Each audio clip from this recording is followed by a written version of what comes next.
Halo semua, dalam video kali ini kita akan mempelajari mengenai analisis kadar vitamin C pada bawang putih dengan metode spektrofotometri UV vis. Bersama saya, Khairunisa. Sebelum ke proses analisisnya, kita harus tahu dulu dong apa itu vitamin C. Vitamin C merupakan vitamin larut air yang berperan sebagai antioksidan di dalam tubuh. Vitamin ini memiliki struktur yang tidak stabil dan sifat yang mudah rusak. Pada umumnya, vitamin C ini diperoleh dari buah-buahan dan sayur-sayuran. Dalam video kali ini, kita akan membahas analisis kadar vitamin C yang terdapat dalam bawang putih. Analisis kadar vitamin C dapat dilakukan dengan berbagai metode. Salah satunya adalah dengan menggunakan metode spektrofotometri UV. Metode ini dilakukan dengan menggunakan radiasi elektromagnetik ultraviolet dan sinar tampak dengan menggunakan alat berupa spektrofotometer. Selanjutnya adalah analisis kadar vitamin C bawang putih.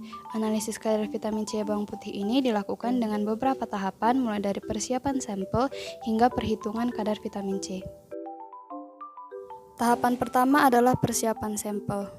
Dalam persiapan sampel, bawang putih dihaluskan dan dimasukkan ke dalam labu ukur, kemudian ditambahkan dengan aquades dan diaduk hingga homogen. Larutan bawang putih kemudian disaring dengan menggunakan kertas saring. Selanjutnya, filtrat bawang putih dimasukkan ke dalam labu ukur sebanyak 10 ml dan ditambahkan dengan aquades. Kemudian diukur serapannya pada panjang gelombang maksimum. Hal ini dilakukan hingga 3 kali pengulangan. Tahapan selanjutnya adalah identifikasi vitamin C pada bawang putih. Identifikasi ini dilakukan untuk mengetahui ada tidaknya kandungan vitamin C pada bawang putih. Tahapan ini dilakukan dengan menambahkan betadin ke dalam larutan sampel hingga warna betadinnya menghilang. Adapun hasil yang diperoleh antara lain positif pada bawang putih tunggal dan positif pada bawang putih jamak. Setelah itu dilakukan penentuan panjang gelombang maksimum.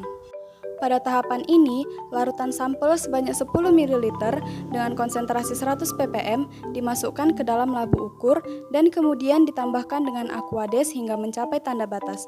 Setelah itu, larutan pun dihomogenkan. Larutan yang homogen kemudian diukur serapan maksimumnya pada panjang gelombang 200 hingga 400 nanometer.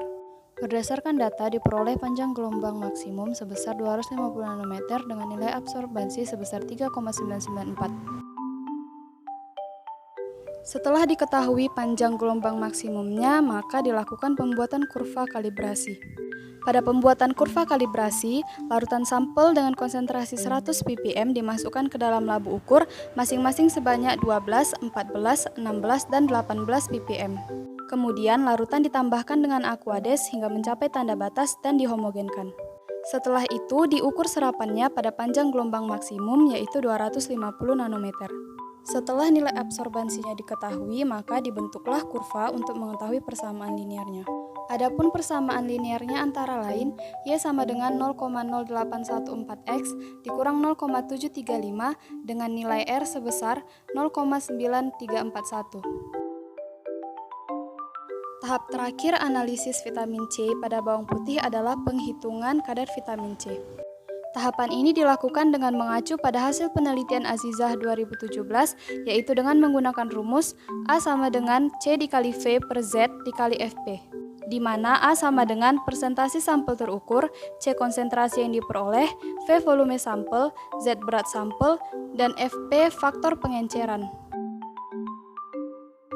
Dari analisis yang dilakukan, diperoleh kadar vitamin C bawang putih yang berbeda sesuai dengan lamanya penyimpanan. Bawang putih tunggal penyimpan 00 hari memiliki kadar vitamin C sebesar 0,28%, penyimpanan 10 hari 0,30%, penyimpanan 20 hari 0,31%, dan penyimpanan 30 hari 0,32%.